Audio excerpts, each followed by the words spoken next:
Good evening. My name is John Pace. I'm a junior in the Randall Research Scholars Program studying history and economics, and I work this semester with Dr. Frankie Santos Laanen in the Department of Education Policy, Leadership, and Technology Studies in the College of Education, and I'm currently working in the Prison Education Research Laboratory on Rehabilitating the Incarcerated, a case study of reentry programs in Alabama.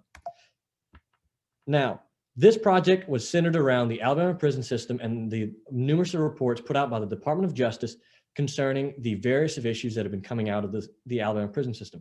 This ranges from the high overpopulation and overcrowding rates, as you can see here, where Alabama was ranked the #1 state out of all 50 states of the highest overcrowding to the lowest capacity, or even where over the past several years, there's been instance of high increased rates of prison-on-prison violence. Now, the solutions to these issues can range anything from increasing of federal and state funding to the prison systems to also increasing training to the correctional officers. But the area that I've focused on over the past year is understanding recidivism rates within the Alabama prison system. Recidivism is basically the idea where after a number of years after an individual leaves the prison system, they will re-enter or recidivate back into the prison system, costing the state government thousands, if not millions of dollars, failing to have these individuals re-enter back in society. And there are numerous of different reentry programs throughout the state of Alabama and the United States, but the largest one that I focused on is the Alabama Therapeutic Education Facility, or ATEF, which was opened in 2008 and has served over 7,000 inmates over its 12-year time open, and is a unique public-private partnership, which I'll discuss further in my presentation. Now, the purpose of this research has been to study this unique partnership and analyze different outcomes that are coming out, whether that be educational or therapeutic, for these individuals who are in the 6-month stint within ATEF, and finally discuss the implications of the current role that ATEF serves both in the political world of Alabama, but also the role that it serves for the individuals actually being educated within the walls of ATEF. Now, the method of this review has mainly centered around, first and foremost, looking through literature review on different reentry programs in the state of Alabama and the United States, as well as consolidation of secondary data, which you can see here shown on the screen, which is some of the different Alabama Department of Corrections statistical reports, both the monthly and annual ones, which are analyzing all the different areas from the different graduation rates to even the areas that will be discussed further on. But the main range that has not been looked on in previous reports is looking on a longitudinal standard over whether it be a 5 to 10 year analysis, which you will see in my upcoming reports. Now, the different partnerships within within ATEF is the Alabama Department of Corrections, ADOC, the GEO Group, and Ingram State Technical College. ADOC is, of course, the main entity of the Alabama government, which deals with the incarcerated individuals. The GEO Group is a private for-profit organization that mainly deals with organizing and leading different for-profit prisons, and those range all the way from Florida to in Texas and California. And then finally, you have the Ingram State Technical College, or ISTC.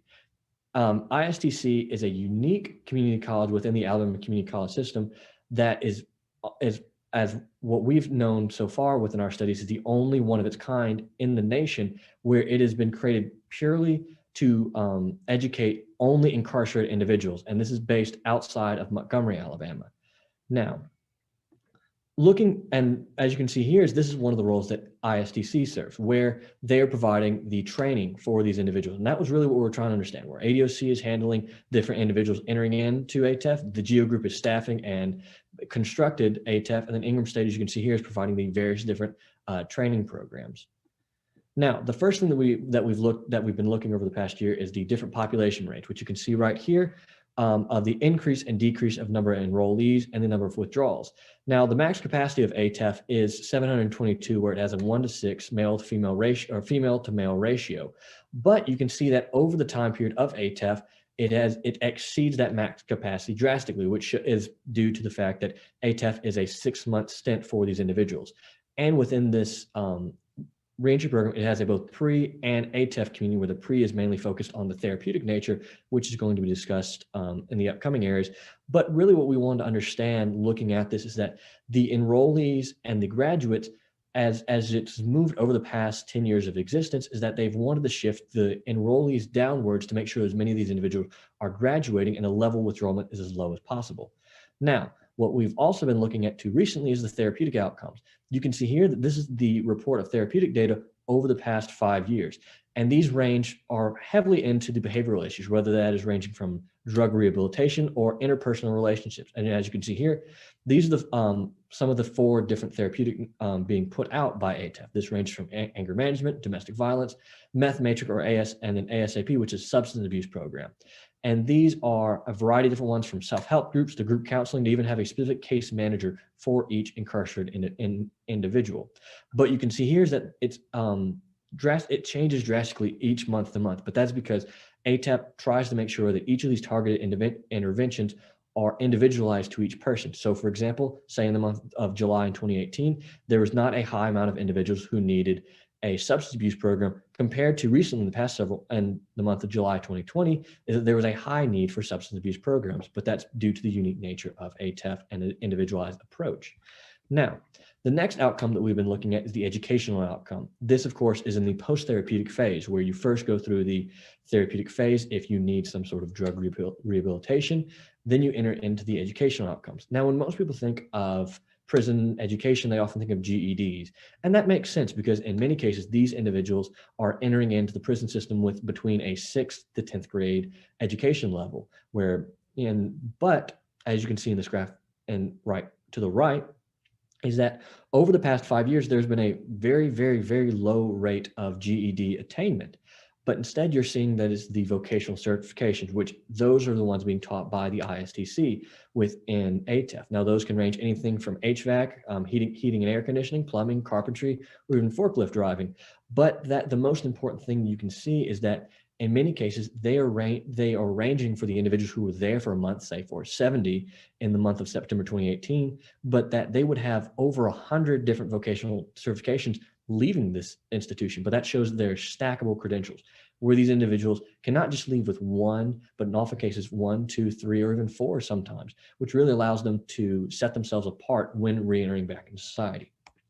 But that's really what we were wanting to understand within ATEF, is that the impact of what this institution can be in Alabama. First and foremost, we want to look at the different policy implications. When we've talked to both the president of Ingram State and then the individuals at ATEF, is that they're often asking, how can they expand their impact into the state of Alabama and expand into possibly other ATEFs? Is that Julia Funderburg, who is the president of Ingram State, she has asked on multiple times, how can we expand? How can we create more ATEFs? And then the second one that we're wanting to look at is that what are the other reentry programs doing? If you noticed on the earlier slide, looking at the different classes being taught by Ingram State, there was also another reentry program listed there, LifeTech, which LifeTech we've looked at over the past year is based in Thomasville, Alabama, and is also under the Alabama Department of Corrections. But really understanding what those different reentry programs are and how can we expand those more.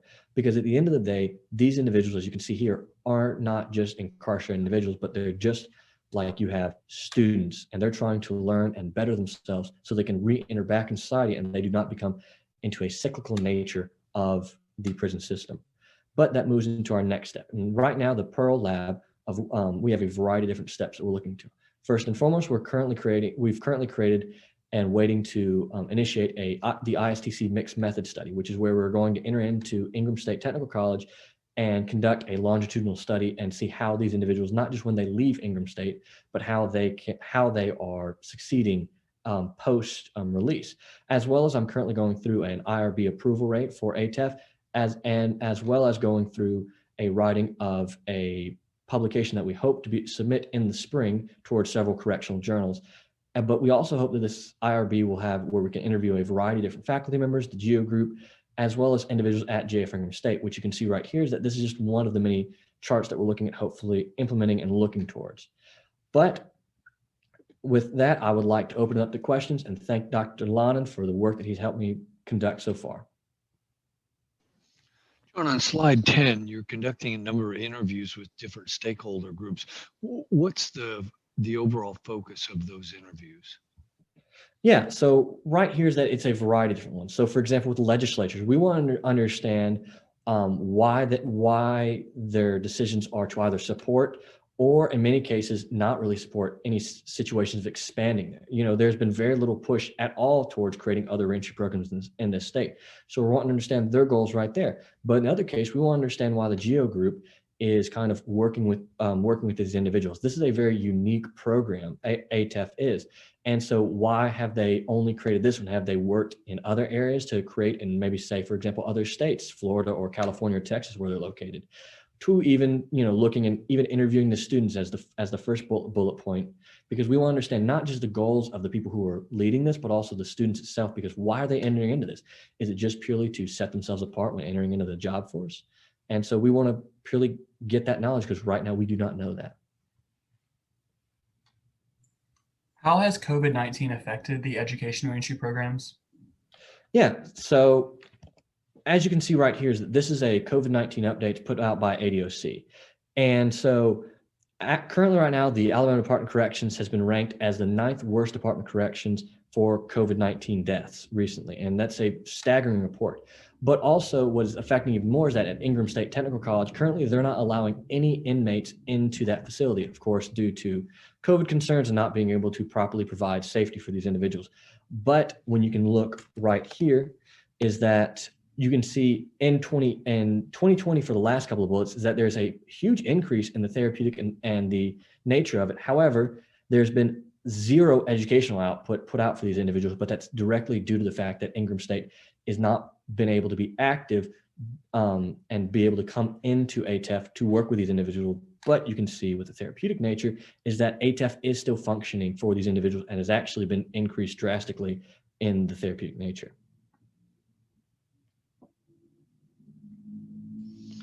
Any other questions for John? Wonderful presentation, John. Great job, and best wishes on your continued research progress on this important research. Thank you very much.